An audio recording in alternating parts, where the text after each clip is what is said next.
The peaceful gathering. It was one of those rare Saturdays when everything seemed to be falling into place. The sun was high in the sky, casting a golden glow over the backyard. The smell of grilled chicken, seasoned to perfection, filled the air, mingling with the laughter of children playing tag on the grass. It was the perfect family barbecue. A chance to unwind, relax, and enjoy the warmth of each other's company. George Anthony, a man known for his calm demeanor and years of service as a police officer, stood at the grill, flipping pieces of chicken while his wife, Tasha, prepared sides at the picnic table. Their children, aged 6 and 8, were running around the yard, laughing and shouting as they chased one another. Everything was perfect, or so it seemed. Little did they know that their peaceful afternoon would soon be shattered by the presence of a neighbor who had a reputation for being an overzealous busybody. "Hey, what's going on here?" A voice shouted from behind. George turned around, his spatula still in hand, only to see Karen, an older woman from the neighborhood, storming across their lawn. Her arms were crossed over her chest, and a look of disdain was etched on her face. Excuse me," George said, momentarily confused. "This is my property. We're just having a family barbecue." Karen, however, wasn't interested in explanations. "I don't care whose property this is," she snapped, her voice rising with each word. "You people are disturbing the peace. This is a quiet neighborhood, and we don't need any troublemakers bringing noise and chaos here." George stood in shock, trying to process what was happening. His family had lived in this neighborhood for years, and not once had they ever caused any disturbance. "Ma'am, we're just having a cookout with our kids," George said, trying to keep his voice calm. "We're not causing any trouble." But Karen wasn't listening. Instead, she raised her phone to her ear, her eyes never leaving George's family. "I'm calling the police. You don't belong here." "I'm calling them right now," she said, her voice sharp and condescending. George felt a knot tighten in his stomach. He had seen his fair share of tense situations as a police officer, but this was different. Was it possible that Karen was calling the cops simply because of the color of his skin? The thought made his blood boil, but he remained calm, trying to focus on his family and not the woman in front of him. Within minutes, the sound of sirens approached. 2 police cars pulled up in front of George's house, their flashing lights painting the neighborhood in an eerie glow. The kids stopped playing, their faces turning pale with fear. Tasha's hands trembled as she clutched their youngest child, whispering soothing words. The officers who stepped out of the cars didn't even look at George before they started moving toward him. One of them, a young officer with short cropped hair, approached with a stern look on his face. "Sir, we need to see some identification," the officer demanded, his hand resting on his holster. George felt a surge of frustration rising within him, but he kept his voice steady. "I live here.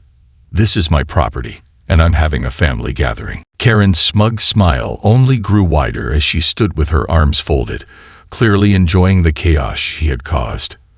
"I knew it," she said under her breath, loud enough for everyone to hear. "I knew something was off with them. This family doesn't belong here." The officers ignored her insinuations and instead turned their focus back to George. One officer even suggested cuffing him, just to be safe. At that moment, George felt a mix of anger and disbelief. Was this really happening? Was his family being treated like criminals simply because of the color of his skin? "That's enough," George said, his voice cutting through the tension. He reached into his pocket and pulled out his badge. "I'm Captain George Anthony," he said, his voice calm but firm. "A police officer, and this is my property." The officers froze. Their expressions shifted from suspicion to shock as they realized they had just made a grave mistake. "Wait, you're a cop," one of them stammered, his voice faltering. George's face remained stoic, though his heart was racing. "Not just any cop," he replied. "I'm a police captain. So how about you explain to me why you didn't ask her for any proof before targeting my family?" Karen's face turned pale as she tried to backtrack. "I didn't mean any harm. I was just trying to keep the neighborhood safe," she mumbled, but the damage had already been done. George's voice was steady, but there was a fire in his words. "Ignorance is not an excuse for racism. You've just made an assumption about my family based on nothing but prejudice." As the tension continued to build, neighbors began to gather on the street, whispering among themselves. One of them, an older woman who had lived on the block for decades, stepped forward. "This family has lived here for years. It's Karen who's causing all the problems," the woman said, her voice loud enough for everyone to hear. George nodded, his anger simmering just below the surface. "It's time for change. We won't let this go. And neither should you." As the officers continued to apologize, George's mind raced. What could he do to ensure that this type of injustice didn't happen to anyone else? How could he turn this experience into something positive? The aftermath. The immediate aftermath of the incident was nothing short of overwhelming. The phone calls, text messages, and emails flooded in, and George felt as though he was caught in the eye of a storm. What had begun as a simple family barbecue had turned into an event that rippled through their community and far beyond. While George was used to handling high-pressure situations as a police captain, this felt different. It was personal. The first thing George and Tasha did was make sure their children were okay. The officers' abrupt arrival and the tense standoff had left the kids shaken. Tasha worked hard to reassure them, but they couldn't shake the images of flashing police lights and the fear in their hearts. Tasha gathered the kids, and with George's calm reassurance, they went inside, away from the prying eyes of their neighbors. The family needed space to process what had happened and to heal. In the days that followed, however, the news spread like wildfire. The local media picked up the story, and the neighborhood buzzed with rumors. Some people defended the Anthonys, while others, predictably, sided with Karen, questioning why George hadn't just complied from the beginning. The more vocal supporters of the Anthonys quickly turned the narrative on its head, rejecting the idea that Karen's behavior had been justified in any way. Meanwhile, Karen's actions had not gone unnoticed by the local authorities. The police department, which George had served with honor for over 2 decades, began its internal investigation. George had no illusions about how hard it would be to bring about accountability. Law enforcement, particularly in smaller communities, often had a culture of looking out for one another. But George knew that if change were going to happen, it had to start somewhere, and he would make sure it started with him. Karen, too, was feeling the pressure. The apology she posted on her social media, which she thought would quell the storm, only fueled the fire. "I'm sorry if I hurt anyone's feelings," she had written. "I was just trying to protect my neighborhood." The insincerity in her words was palpable, and it was evident that she was more concerned about her own image than the impact of her actions. The backlash was swift and brutal. Her neighbors who had once been friendly now avoided her, and her reputation, once built on the idea of being a neighborhood watchwoman, now lay in tatters. George, however, was more focused on the systemic nature of what had happened than on any individual. He realized that this wasn't just about one incident. It was about something much larger. He had been the victim of racial profiling, not just by Karen, but by the officers who had arrived at his home. The fact that they had never questioned her story, had never considered the possibility that he might be the homeowner, or that he might be a police officer, was telling. It wasn't just ignorance. It was a failure of training, of awareness, and of empathy. The officers involved in the incident, both of whom were relatively new to the force, found themselves in a difficult position. Their department quickly placed them on administrative leave, pending the investigation. The public was outraged, and the pressure on the department grew as the story gained traction online. George knew that the department had a responsibility to hold these officers accountable, but part of him felt conflicted. He had worked alongside many officers throughout his career, and he had seen firsthand the struggles they faced in their jobs. But he also knew that being a police officer meant upholding justice, even when it wasn't easy. George received a call from his supervisor the morning after the incident, "We're going to look into this," the voice on the other end said. "We need to do a thorough review, and we need to talk to everyone involved." George knew this was the department's way of showing that they were taking the matter seriously, but he also knew that it couldn't end with an internal investigation. It couldn't just be about a slap on the wrist for the officers and a reprimand for Karen. It had to be about real, systemic change. That afternoon, George sat down with Tasha to discuss the next steps. They had both been overwhelmed by the media attention, but they also recognized that this was an opportunity to bring about lasting change. Tasha had spent the last few days talking to friends and family, all of whom were deeply upset by the incident. "It's not just about what happened to us," she said softly, her eyes focused on their children playing in the yard. "It's about making sure this doesn't happen again to anyone else." George nodded. "I know. I've been thinking about it a lot. It's not just Karen's fault. It's bigger than that. It's about how we, as a society, view people of color. It's about how some people are seen as out of place in spaces that should be theirs just as much as anyone else's." Tasha reached over and took George's hand. "We've always believed in doing what's right, George. If this is how we're going to make a difference, then we have to keep pushing. We can't let this slide." And push they did. George began working with local organizations focused on racial justice, meeting with community leaders, activists, and concerned citizens. He wanted to ensure that his story wasn't just a momentary headline, but part of a larger conversation about racial profiling and police bias. They organized a town hall meeting where George shared his experience and listened to others who had faced similar discrimination. The room was filled with emotion as people opened up about their own struggles that, in many cases, had gone unnoticed or ignored. The discussion wasn't easy, but it was necessary. George's goal was clear: create a platform where people could speak their truths, share their stories, and demand accountability. At the town hall, one elderly man, who had lived in the neighborhood for decades, stood up. "I've seen things in this community that I'm ashamed of," he said, his voice shaking with emotion. "I've heard the whispers, the judgment. I never thought I'd see it so openly. But I stand with you, George. I stand with you and your family." That moment was pivotal for George. He realized that, despite the hate they had encountered, there were far more allies than enemies. The community was not as divided as it had seemed. This incident had revealed an ugliness, but it had also brought to light a collective desire for change. Meanwhile, the investigation into the police officers continued. As pressure mounted on the department to take swift action, George's own feelings toward the officers involved began to shift. He had always been a believer in redemption and second chances, but this wasn't just about individual mistakes. This was about ensuring that the police force operated with integrity and fairness. The officers involved had made a grave error, but George knew that their mistakes couldn't be swept under the rug.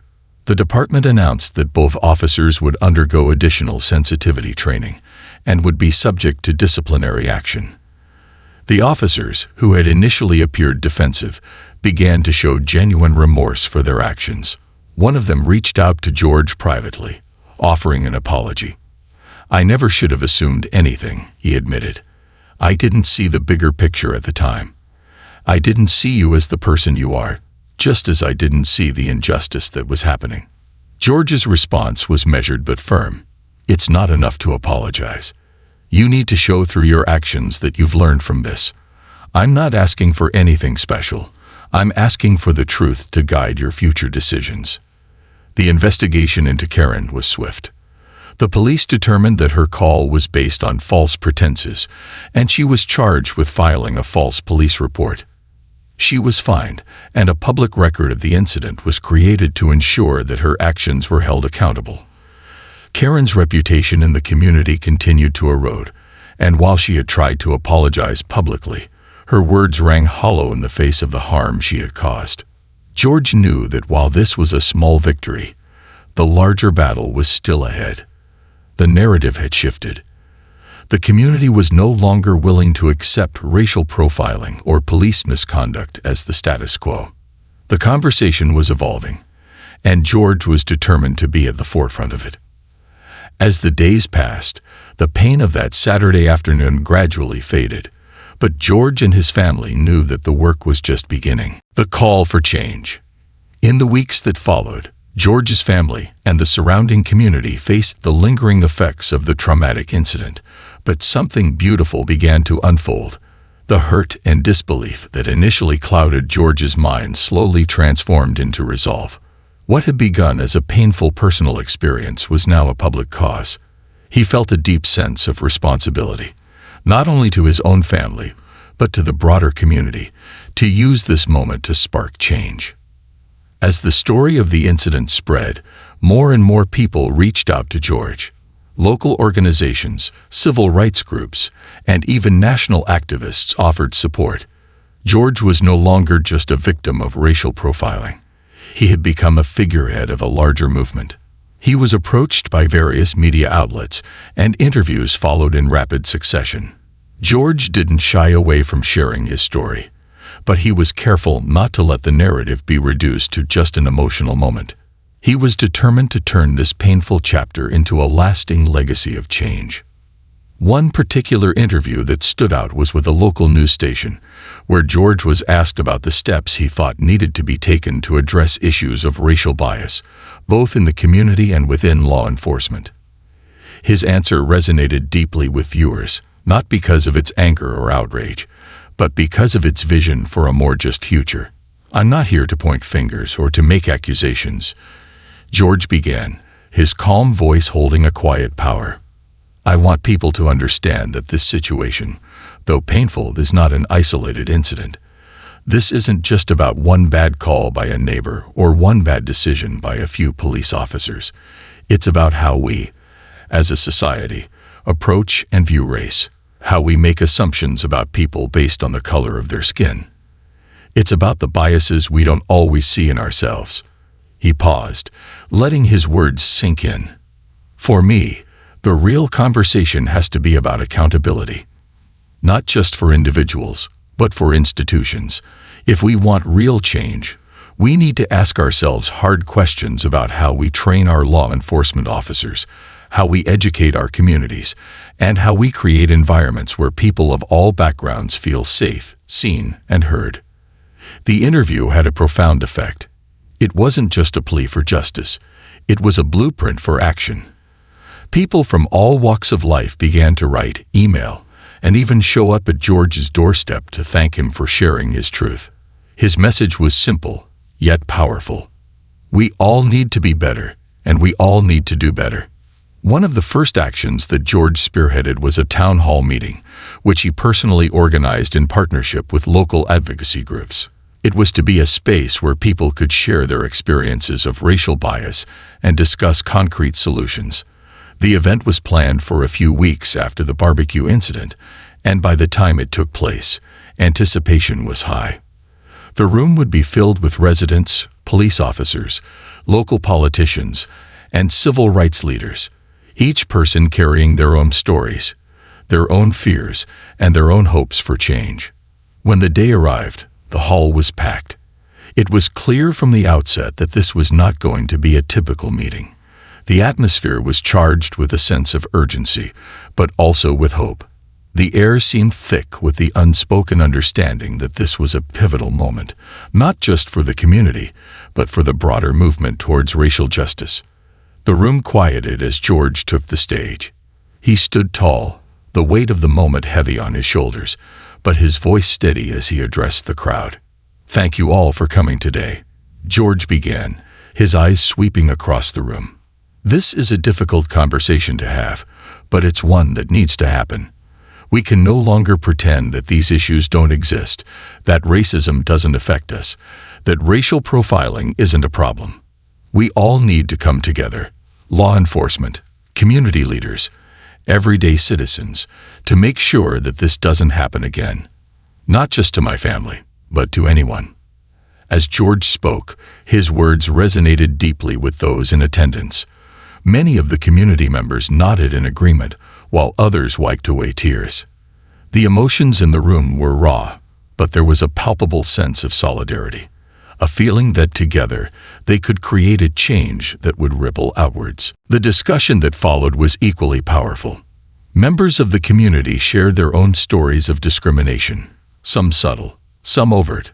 A woman who had lived in the neighborhood for decades spoke of how she had often been followed by security in stores, how her children were treated differently at school simply because of their skin color.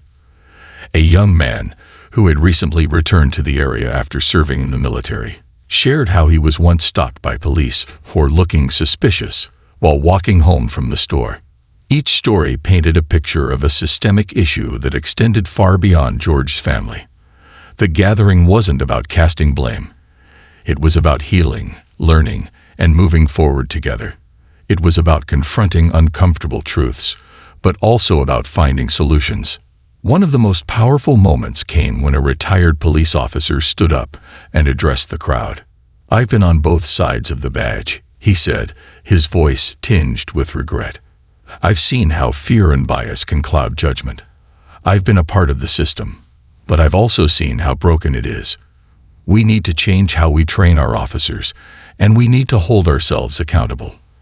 I'm sorry for the harm that's been done, and I'm here to do whatever it takes to fix it." The room erupted into applause. The retired officer's words were not just an apology. They were a call to action. It was a clear acknowledgement that the problem was not just about isolated incidents, but about the broader system that allowed such incidents to happen. George knew that this moment was important, but it was just the beginning. As the meeting continued, local politicians and community leaders made commitments to work towards solutions. There were discussions about mandatory bias training for all law enforcement officers, greater transparency in how complaints were handled, and a push for more community-led initiatives to foster trust between residents and police. It was clear to George that the conversation was shifting. People were no longer willing to accept the status quo. They were ready to do the hard work of dismantling the systems of oppression that had long been ingrained in their communities. But George also knew that change wouldn't come easily. It would require sustained effort, patience, and above all, the courage to continue the fight even when it seemed like progress was slow. 1 week after the town hall, George was invited to speak at a conference on policing reform, hosted by a national civil rights organization. The event brought together law enforcement leaders, politicians, activists, and everyday citizens to discuss how to address racial injustice within policing. George's speech at the conference was a turning point. It wasn't just about telling his family's story. It was about making a call for systemic change, for a world where every person could feel safe in their own neighborhood, regardless of their skin color. He spoke passionately about the need for law enforcement agencies to reevaluate their training practices, to be more proactive in addressing racial bias, and to prioritize building trust within the communities they served. "I don't want anyone else to experience what my family went through," George said, his voice strong and unwavering. "But this isn't just about my family. This is about all of us. It's about creating a future where we don't have to look over our shoulders when we step outside. It's about building a society where justice is truly blind, where no one is targeted because of the color of their skin." The response to his speech was overwhelming. It wasn't just the heartfelt applause or the media coverage that moved him. It was the countless conversations that took place afterward, the realization that George's words had sparked something much bigger than he could have ever imagined. In the following months, George continued to be an active advocate for racial justice. He worked closely with his police department to implement the reforms discussed at the town hall and conference, ensuring that bias training was mandatory for all officers and that community members had more direct input in how policing was carried out in their neighborhoods. George's family also continued to heal, but their journey was far from over. They had been forever changed by the events of that fateful day, but they had also become more united, more determined, and more committed to the cause of justice. They knew that the fight for equality and fairness wasn't just about their story. It was about the millions of others who had been silenced, overlooked, and ignored for far too long. And as George stood before a new generation of law enforcement officers, sharing his story and calling for accountability, he knew that the work he was doing was laying the foundation for a brighter, more equitable future. A growing movement. As the momentum surrounding George's experience continued to gain traction, it became increasingly clear that what had started as a local issue had blossomed into a nationwide conversation about racial profiling, police accountability, and systemic injustice. George's family had become more than just the victims of an isolated incident. They had become symbols of the movement for change. It wasn't just about his story anymore. It was about every person who had been subjected to unjust treatment simply because of their appearance, their background, or their identity. It was about all the families who had experienced similar humiliation and fear in their own neighborhoods, in their own homes, and under the same roof of law enforcement meant to protect them. The ripple effects of the incident spread far beyond George's neighborhood. Supporters and activists began organizing marches, protests, and social media campaigns that demanded action. #JusticeForAnthony's quickly gained traction, and George's story was shared by people from all walks of life, across cities, states, and even countries. The hashtag became a rallying cry for those who had suffered from discrimination or racial profiling. The story was no longer just about a police captain and his family. It was about millions of people calling for systemic change and a society that valued fairness, empathy, and accountability. Social media, in particular, played a huge role in amplifying the voices of those who felt voiceless. On platforms like Twitter, Instagram, and Facebook, George and his family were embraced as champions of a cause that transcended race and identity. People began to see the broader implications of the incident, recognizing that George's experience was just one piece of a much larger puzzle. The conversation moved from being a singular moment in one family's life to a widespread public outcry for racial justice across the United States. But while George and Tasha were flooded with messages of support, they remained focused on the bigger picture. They had seen the power of collective action, the ability of people to unite for a common cause, and they knew that they couldn't rest until meaningful change had been implemented. This was not about public recognition. This was about creating a future where incidents like this one didn't just stop happening to them, but to anyone. As the weeks passed, George and Tasha began to meet with influential leaders in both the civil rights community and law enforcement. They worked with advocacy groups, educational institutions, and elected officials to develop initiatives aimed at creating lasting, systemic change. The goal was clear: implement new laws and policies that would eliminate the underlying issues of racial bias and create a more equitable, transparent, and accountable system. One of the first concrete steps was the creation of a community police partnership program. This initiative sought to build stronger, more positive relationships between law enforcement and the neighborhoods they served. It included regular community forums where police officers could meet with residents, listen to their concerns, and discuss ways to improve relationships and foster mutual trust.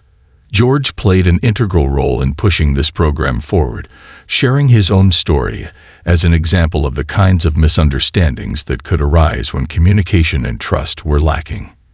In tandem with this initiative, George worked alongside local politicians to introduce a bill that would mandate anti-bias training for all law enforcement officers across the country.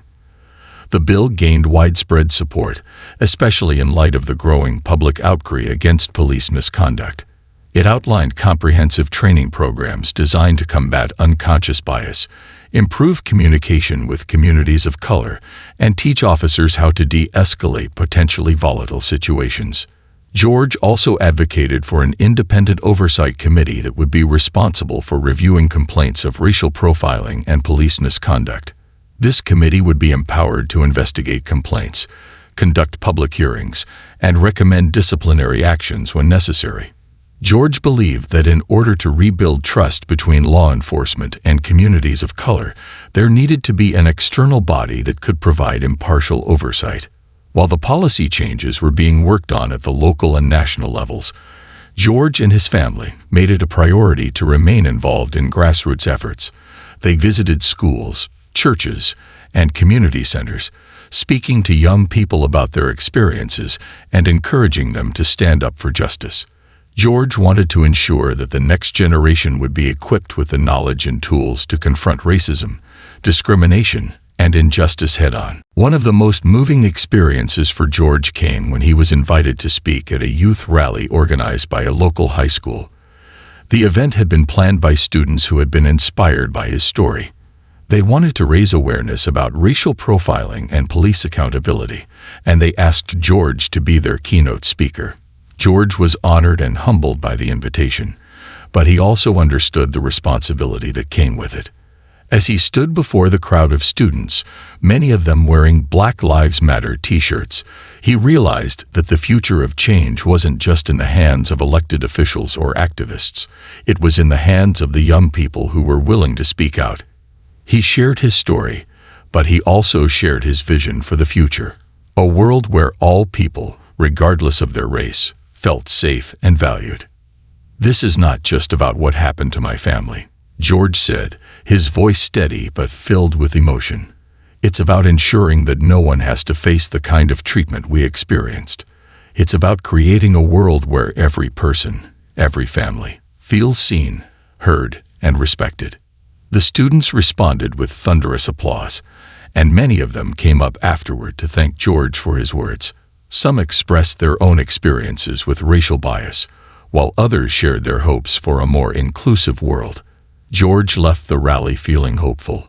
The energy and passion of the youth were infectious, and he knew that this movement was far from over. While George's efforts were being recognized on a national level, there were still obstacles to overcome. Not everyone was on board with the changes George and his allies were pushing for. Some critics argued that the reforms were unnecessary, citing the actions of a few bad apples, rather than acknowledging the systemic issues within law enforcement. Others resisted the idea of mandatory bias training, claiming that it was an infringement on police officers' rights. Despite these challenges, George remained steadfast. He understood that meaningful change was never easy and that progress often faced resistance. But he was unwavering in his belief that the fight for racial justice was one worth waging, no matter how long it took. The more he saw the support from the community, both locally and across the country, the more determined he became. The media continued to cover George's story, shining a spotlight on his advocacy for reform. One particular story that stood out was a televised interview in which George was asked about his personal feelings toward Karen and the officers involved in the incident. "I've forgiven them," George said quietly. "But forgiveness doesn't mean that I'm not holding them accountable.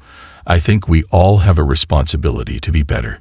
What happened to my family was wrong, but I believe that this can be a learning moment for all of us." His words resonated deeply with the public. They weren't just about holding people accountable. They were about creating opportunities for growth and understanding, even in the most difficult circumstances. In the months that followed, George and Tasha's efforts began to pay off. More law enforcement agencies across the country adopted anti-bias training programs, and the Community Police Partnership Initiative spread to other cities. George was invited to speak at conferences, universities, and local town halls, where his message of accountability, healing, and reform continued to inspire others. But for George and his family, the journey wasn't over. The fight for racial justice was an ongoing process, and they knew that the road ahead would be long. Still, they stood united, strengthened by the love and support of their community, and more committed than ever to the cause of equality. They were no longer just victims. They were leaders in a movement that was reshaping the future. As George looked at his children, who were growing up in a world that was slowly but surely becoming more aware of the need for change, he felt a deep sense of pride. He knew that, though the fight wasn't over, the foundation had been laid for a better tomorrow. And that, he realized, was the true power of a movement. Change didn't come from a single moment, but from the collective effort of many. And with each step forward, the world was becoming a more just place for everyone. The cost of injustice. The events that followed the infamous BBQ incident set into motion a powerful series of changes in both the community and beyond. but not without cost. While George and his family were at the forefront of these transformations, the road to justice was far from simple. As the weeks passed and the community rallied behind them, the fallout from Karen's actions and the subsequent mishandling by the police officers weighed heavily on all involved.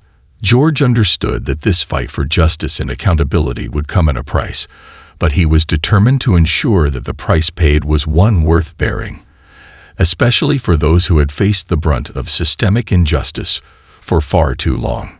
For George, the hardest part of the aftermath wasn't the media scrutiny, the legal proceedings, or the public attention. It was seeing the ripples of pain that had spread through his community, the lingering effect of that one fateful day. People who had previously been quiet, who had buried their own experiences of discrimination, were now speaking up, and their voices were resonating with pain. The echoes of racism weren't confined to George's family. They had been present for years, woven into the fabric of the community in ways that many had chosen to ignore. One particular evening, as George and Tasha sat down to dinner, they received a call from a close friend of theirs, Alicia. Alicia had lived in the neighborhood for nearly as long as George, and they had shared countless memories over the years. But the call was different that evening. It was urgent, almost desperate. "Alicia, what's wrong?" George asked, his concern evident. I don't know how to say this." Alicia's voice trembled on the other end of the phone. "But what happened to you guys? It's been happening to me and my family for years too. I've just been too scared to say anything." George sat up straighter, his heart heavy. "What do you mean? What's been happening?" Alicia paused for a long moment. "I've had the police called on me and my family at least 3 times over the years for doing nothing but walking in the neighborhood. And not once did I ever get an apology. It's like we don't even have the right to be here. I'm scared that it's only a matter of time before something worse happens." George felt the weight of Alicia's words. He had always known that racism existed in the world, but hearing it from someone so close to him, the pain in her voice, the fear that she had lived with for so long, struck a chord deep within him. Alicia wasn't the only one.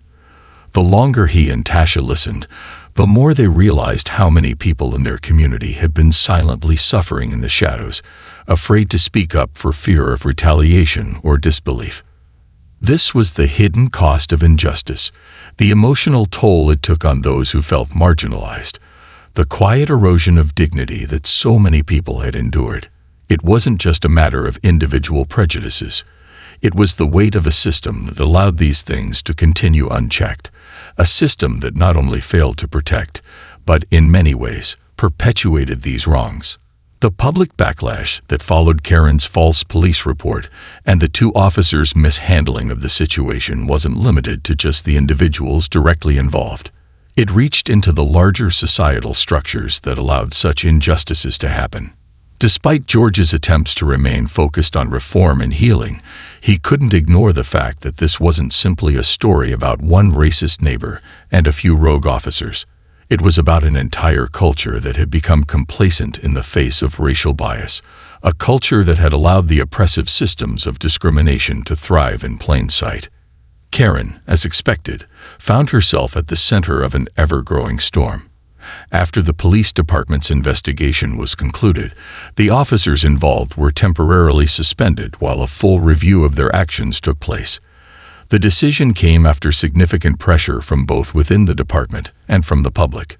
The community was demanding accountability, and George, alongside several local civil rights organizations, had made it clear that the officers involved needed to be held responsible for their failure to ask questions, to seek the truth, and to listen to a man who had the right to stand on his own property without fear of being treated as a criminal. Despite the suspension of the officers, however, the scars left by their actions and Karen's call would take much longer to heal. George knew that change wouldn't come overnight. Karen, once a seemingly beloved neighbor known for her overzealous protectiveness of the community, was now the face of racial profiling. Her actions, far from being seen as an isolated instance of misunderstanding, were being labeled as blatant racism. She had been quick to accuse George's family of causing trouble without any regard for the impact her words would have on their lives. In the weeks that followed, the community began to take action. Neighbors who had remained silent during the incident now spoke up. The more they learned about Karen's history of making baseless accusations and her habit of scrutinizing families of color in the neighborhood, the more their anger grew. Community members began gathering to hold discussions about bias, privilege, and the importance of standing up for those who were being marginalized. Alicia's story wasn't unique. Many others in the neighborhood shared similar experiences, and this collective outpouring of voices started to shift the dynamic. No longer would people stay silent for fear of retaliation or dismissal. Instead, they were standing up together, demanding better, demanding accountability from those who had power and influence over their lives. Karen's reputation in the neighborhood was irrevocably tarnished. It wasn't just about the false police report she had filed. She had built her reputation on the assumption that certain people didn't belong, and now the very community she had sought to protect was distancing itself from her. A formal petition to have her removed from the homeowners association was circulated, and many of her former supporters signed it. This wasn't just a consequence for her actions. It was a powerful message that the community would no longer tolerate the marginalization of people based on race, and it would not accept behavior that endangered the peace and safety of its residents. Despite the damage to Karen's social standing, George and his family remained focused on the bigger picture. They knew that the consequences of the officers' actions and Karen's false report were far-reaching, and the legal proceedings had only just begun. In addition to the suspension of the officers, there was an internal investigation into the police department's handling of racial profiling complaints. The results of the investigation, along with the continued advocacy by George and civil rights groups, led to the implementation of new policies within the department to address racial bias in policing. George was resolute in his belief that true change required more than just punishment. It required deep, systemic reform. The mandatory sensitivity training that he had advocated for was expanded, and new protocols were established for officers to follow when responding to calls that involved potential racial bias.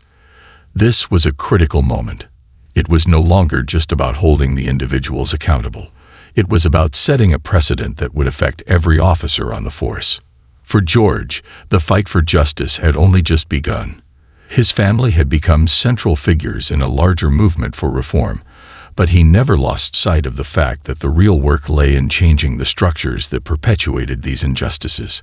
There were still many obstacles to overcome: resistance from those who didn't see the need for change, challenges from those who believed that the system worked just fine the way it was. But George was undeterred. The cost of injustice was steep, but he had already paid it, and now it was time to make sure that future generations didn't have to. As the story of his family's experience continued to unfold in the media and in the courts, George never lost sight of what had been gained through their efforts. It wasn't just the policy changes, the legal victories, or the social media support. It was the transformation of a community. It was the fact that George's family had helped to give people the courage to speak out, to demand better, and to build a future where justice truly meant equality for all.